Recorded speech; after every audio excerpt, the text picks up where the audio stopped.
அன்புறவுகள் அனைவருக்கும் அன்பான வணக்கம். இன்றைய நாளில் ஐபிஎல் தொடர்பாக ஒரு பதிவை நான் உங்களோடு பகிர்ந்து கொள்வதற்காக வந்திருக்கிறேன். அதிகமாக சமூக ஊடகத்திலே இப்போது பேசு பொருளாக மாறியிருக்கின்ற இந்த விடயம்தான். அது பற்றி நாங்கள் பார்க்கலாம். அரைமோமன்னா இப்படி இருக்கணும் அப்படி என்று சில நாட்களுக்கு முன்பாக அதிகமானர் தங்களுடைய பதிவுகளிலே பதிவு செய்திருந்தார்கள். அதாவது 14 வயசில் ஐபிஎல்லில் அறிமுகமாகி தான் சந்தித்த முதல் பந்தய சிக்ஸருக்கு அனுப்பிய தன்னுடைய அறிமுகத்தை அட்டகாசமாக ஆரம்பித்தவர் தான் வைபர் சூரியவன்சி. இந்த சின்ன வயசில் அவர் கொஞ்சம் கூட பதட்டம் இல்லாமல் மீட் பண்ணின முதல் பந்தய சிக்ஸருக்கும் 3வது பந்தை மறுபடியும் சிக்ஸருக்கு அனுப்பி வச்சிருக்காரு. அது பல பேரும் பலவாறு பேசிய ஒரு தருணங்கள். யாரு சாமி நீன்னு கேட்கிற அளவுக்கு அறிமுகமாகி இந்த ராஜஸ்தான் ராயல் அணிக்கெல்லாம் இதெல்லாம் சர்வசாதாரணமாக நடக்காது. ஆங்கிலத்தில் அன்பிலிவபிள் என்று ஒரு வார்த்தை இருக்குது, அப்படி சொல்லுவாங்க. அதற்கு ஏற்றவாறு தான் சூரியவன்ஷியினுடைய ஆட்டங்கள் இந்த 14 வயசில் இருந்திருக்கு. குறிப்பாக 34 ரன்களில் முதலாவது போட்டியில் எடுத்து ஆட்டம் இழந்து போகிற நேரம் அவர் அழுது கொண்டே போனார்.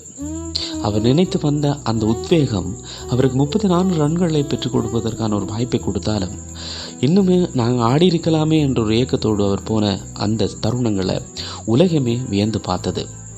இருந்தாலும் இந்த வயசில் அவருடைய திறமையை பார்த்து மற்ற அணிகள் வியர்க்கின்ற அளவுக்கு சக வீரர்கள் கூட பார்த்து ஆச்சரியப்படுகின்ற அளவுக்கு அவருடைய ஒவ்வொரு உத்வேகங்களும் இருந்திருக்கிறது. அந்த வகையில் இன்று நடைபெற்ற போட்டியில் குஜராத் டைட்டன்ஸ் அணிக்கு எதிராக நடைபெற்ற போட்டியில் தான் 35 பந்துகளை சந்தித்து 100 ஓட்டங்களை பெற்றிருக்கிறார்.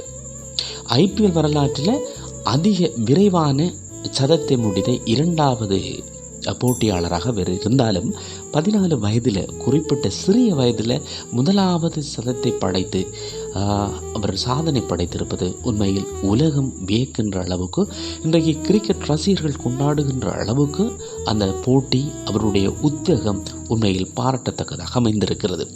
குறிப்பாக 17 பந்துகளிலே 50 ஓட்டத்தை பெற்று அவர் கடந்திருந்த அந்த தருணத்திலே 35 பந்துகளை சந்தித்து 100 ஓட்டங்களை பெற்று இன்று உலகம் பேசுகின்ற ஒருவராக மாறியிருக்கிறார். உண்மையில் வியந்து பார்க்கக்கூடிய ஒருவராக மாறியிருக்கிறார். அவருடைய இனிவரும் காலங்கள் அவருக்கு நல்ல ஒரு காலங்களாக அமையும். ஐபிஎல் தொடரிலே இன்னும் பிரகாசமான எதிர்காலம் அவருக்கு உண்டு என்பதை இந்த இடத்திலே கூறிக்கொண்டும் கிரிக்கெட் ரசிகர்களுக்கு ஒரு மகிழ்ச்சியான தருணமாக அமைந்திருந்தாலும் நாங்களும் இந்த வேளையிலே அவரை வாழ்த்தி உண்மையில் இன்னும் பல போட்டிகளில் அவருடைய சாதனைகளை பார்ப்பதற்கு நாங்கள் காத்திருக்கோம் என்ற செய்தியோடும் நாளைய உலகம் உன் கையில் வைபர் சூரியவன்சி என்று சொல்லி வாழ்த்துக்களை கூறி விடைபெறுகிறேன். மற்றொரு நல்ல பதிவோடு உங்கள் அனைவரையும் சந்திக்கும் வரை உங்களிடமிருந்து விடைபெற்று செல்கின்றேன். நன்றி.